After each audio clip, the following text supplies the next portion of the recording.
मैं मिस्टर मुबश्शिर आपके सामने इस वक्त हाजिर हूँ और आज हम लोग इंशाल्लाह फिजियोथेरेपी का एक और लेक्चर पढ़ेंगे जिसमें हम लोग ऑस्टियोआर्थराइटिस को डिस्कस करेंगे कि ऑस्टियोआर्थराइटिस क्या बीमारी है और इसका क्या इलाज है और पेशेंट क्या कंप्लेन करता है, इसकी सारी डिटेल इस लेक्चर के अंदर आपको मिलेगी।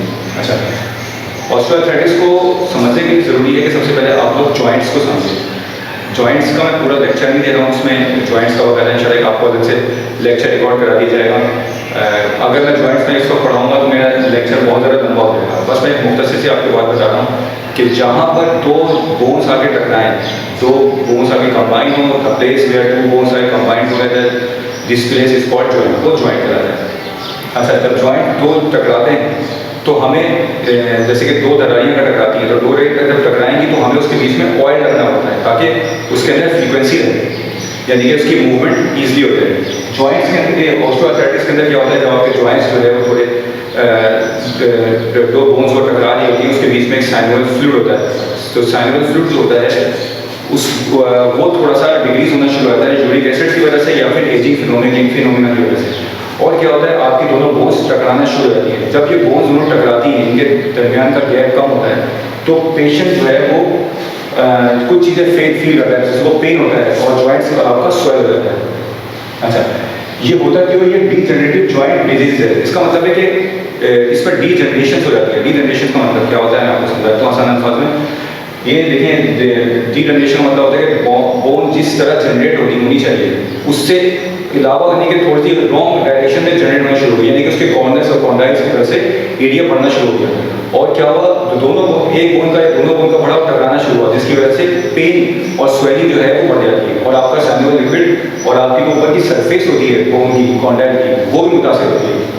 अच्छा, ये होता क्यों है, वैसे तो बात इसकी जो रीजंस होते हैं वो कुछ मैंने यहाँ लिखी। ओवरवेट, अगर किसी शख्स का वेट बहुत ज़्यादा हो तो ये क्या कहते हैं, ऑस्टियोआर्थराइटिस का शिकार होता है।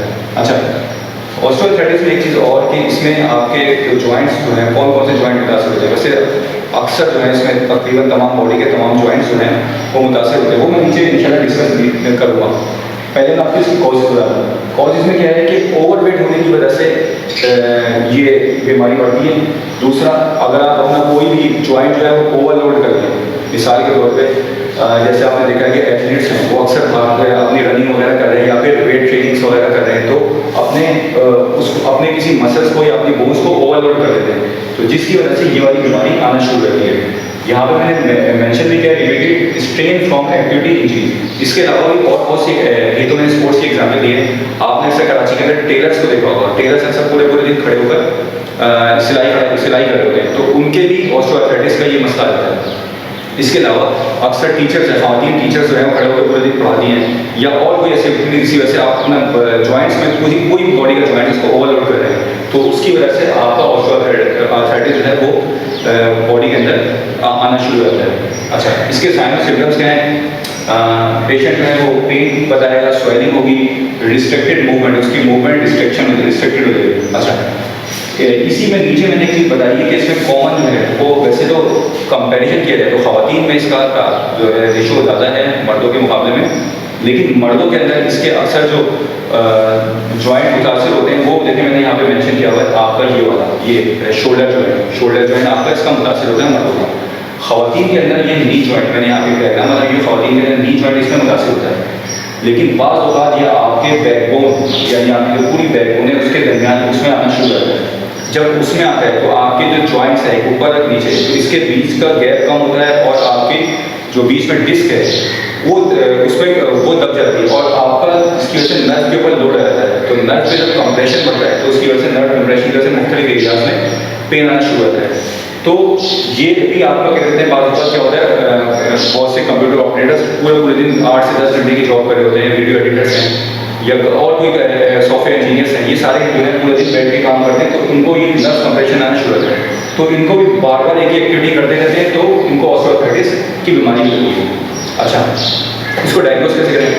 इसको डायग्नोस करने का सबसे आसान तरीका ये है कि एक्सरे कराएं। एक्सरे जब हम कराएंगे तो एक्सरे के अंदर आपके जहाँ पे जिस रीजन का कराया उस रीजन के अंदर जॉइंट्स के कॉर्नर्स जो है वो आपको थोड़े से नुकीले या शार्प नजर आएंगे और गैप आपको कम नजर आ जाएगा, तो हम लोग एक्सरे के जरिए इसको डायग्नोस कर सकते हैं। अच्छा, अब सवाल ये होता है इसका इलाज क्या है, रेमेडी क्या है, इसके कोई हल नहीं है, कोई प्रॉपर ये ख़त्म नहीं होता, लेकिन इस पर कंट्रोल किया जा सकता है। कैसे कंट्रोल करते हैं हम लोग? डिफरेंट कॉम्बिनेशन ऑफ ट्रीटमेंट देते हैं। वो ट्रीटमेंट क्या है? मेडिसिन दी जाती है। सबसे पहले मेडिसिन का इफेक्ट बॉडी के अंदर क्या होता है, ये आपकी स्वेलिंग और पेन को ख़त्म कर देते हैं। दूसरा हम लोग आइसिंग करते हैं, तो आइसिंग से थोड़ा सा आपकी स्वेलिंग भी कम होती है, पेन भी रिड्यूस होता है और मूवमेंट थोड़ी सी ईजी हो जाती है। उसके अलावा फिजिकल थेरेपी यानी फिजियोथेरेपी के अंदर पैसिव एक्सरसाइजेस करवाई जाती हैं, तो उसके जरिए भी इसमें इम्प्रूवमेंट आती है।